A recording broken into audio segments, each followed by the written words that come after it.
உலகலாம் உணர்ந்து ஓதற்கரியவன் நினைவிழாவே நீர்மணி வேதியன் அழகில் சோதியில் அம்பலத்தாடுவான் மலர் சிலம்படி வாழ்த்தி வணங்கும். என் பேர் சிவகுமார். இந்த ஆலய தலைவராக இருக்கிறேன் 2008லேருந்து. இது ஏற்கனவே இந்த கோயில் வந்து ஜலன் மென்குவாங்கில் இருந்த கோயிலை உருவாக்குனவர் வந்து போபோ சாயின்ற ஒரு சீனர். 1970 உருவாக்கின கோயில் 1987 தவறுனதோட முழுமையாக நாங்கள் 3 பேர் இந்த ஆலயத்தை எடுத்து நடத்திக்கிட்டு இருந்தோம். இந்த ஆலயத்தை நாங்கள் வந்து இந்த இடத்துல தற்காலிகமாக கொண்டாந்து வச்சுருக்கிறோம். இங்கே கொண்டாந்து இப்போ ஒரு 20 வருஷம் ஆச்சு. இந்த நிலத்துக்காக போராடி ஒரு 2 ஏக்கர் நிலம் அவர் வாங்கி கொடுத்துருந்தாரு. இப்போ அந்த நிலத்தில் தான் நாங்கள் வரைபடம் போட்டு தத்துவஸ்ரீ RS தனீந்திரன் அவர்கிட்ட இந்த திருப்பணியை ஒப்படைச்சிருக்கோம். நான் ஸ்தபதி பிரபு பேசுகிறேன். மலேசியாவிலே மிகப்பெரிய சிவன் ஆலயம். இது தனி மனிதனாக இருந்து கட்டுவதற்கு சாத்தியமில்லை.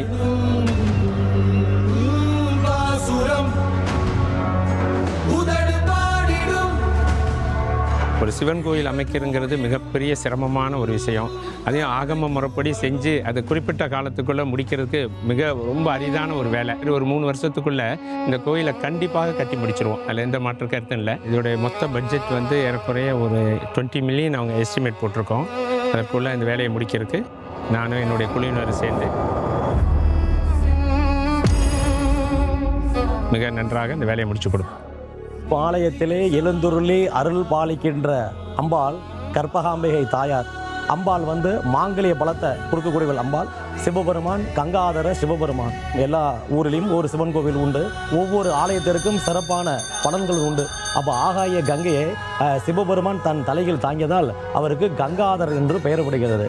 இந்த கங்காதர பெருமான வழிபாட்டால் என்ன சிறப்பு அப்படின்றா, அதாவது முன்னோர்களுடைய அனுகிரகம் கிடைக்கின்றால் சிவபெருமான் நம்முடைய கங்காதரை வழிபடலாம். அதற்கடுத்து பித்திரு தோஷங்கள் நிவர்த்தி பண்ணனா நம்முடைய கங்காதரர் வந்து வழிபடலாம். குழந்தை பாக்கியம், செல்வங்கள், அதுக்கு அடுத்தபடியாக திருமண பாக்கியம் கிடைக்கிறவர்கள் இந்த கங்காதரை வழிபடலாம்.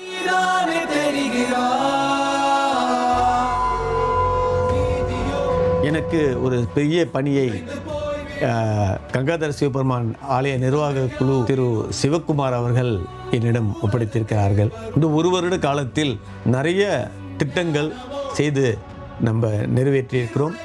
அண்மையில் பார்த்தீங்களா, பூமி பூஜை செய்த பிறகு ஏகாதசி ருத்து ஜப ஹோமம் பண்ணோம். வருகின்ற இந்த மாதத்தில் சத்ரு சம்ஹார திரிசதி மகாயாகம் அதே இடத்துல நம்ம செய்கிறோம். மலேசியாவிலே மிகப்பெரிய சிவன் ஆலயம் கட்டுவதற்கு எல்லா அப்ரூவலும் கிடச்சிருச்சு நம்மளுக்கு. அந்த டெம்பிள் ஸ்ட்ரக்சர், பைலிங் இதெல்லாம் முடிந்து விட்டது. கங்காதரன்ற அவருக்கு பேருக்கு தகுந்த மாதிரியே பிராய் ரிவர் ஓரம் அழகாக அமைஞ்சிருக்கிறது. கோயிலை மட்டும் நம்ம கட்டலை. கோயில் பக்கத்தில் அருகாமையில் ஒரு மண்டபம். இந்த மண்டபத்தில் ஒரு 3 மண்டபம் இருக்கும். ஆலய கும்பாபிஷேகம் பண்ணுறதுக்கு முன்னே இந்த கட்டடத்தை முதல் நம்ம கட்டி முடிப்போம். இவ்வளோ பெரிய பொறுப்பு என்னிடம் மட்டும் இல்லை, இப்போ அது உங்களிடமும் இருக்குதுங்க, நமக்கெல்லாம் இருக்கிறது. இந்த நேரத்தில் உங்களுடைய ஒத்துழைப்பு, பொதுமக்களாகிய நம்ம இந்த ஆலயத்துக்கு என்ன செய்ய முடியும்? மக்களாக கட்டப்படும் இந்த ஆலயத்துக்கு உங்களால் முடிஞ்ச உதவிகளை, நிதிகளை வாரி வழங்குங்கள். வெளியூரில் இருந்தெல்லாம் வந்து நம்ம ஆலயத்துக்கு கொடுக்க இருக்கிறார்கள். நம்ம இங்கே இருந்துட்டு இந்த ஆலயம் நம்ம கட்ட போகிற ஆலயம், மக்களுக்காக கட்ட போகிற ஆலயம் இந்த மலேசியாவில் இருக்கும் பக்தர்கள் அனைவரும் நன்கொடைகளை கொடுப்பீர்கள் என்று இந்த நேரத்தில் கேட்டுக்கொண்டு, இந்த ஆலயம் ஜூன் 2028 கட்டி முடிக்கப்படும் என்று எண்ணுகிறோம். எல்லா வல்ல சிவபெருமான் நம்மளுக்கு எல்லாம் அருள்பாலிப்பார் என்று சொல்லி உங்களுக்கு மீண்டும் மீண்டும் உங்கள் பாத கமலங்களை தொட்டு வணங்கி நன்றி சொல்ல கடமைப்பட்டிருக்கின்றேன். நன்றி, வணக்கம்.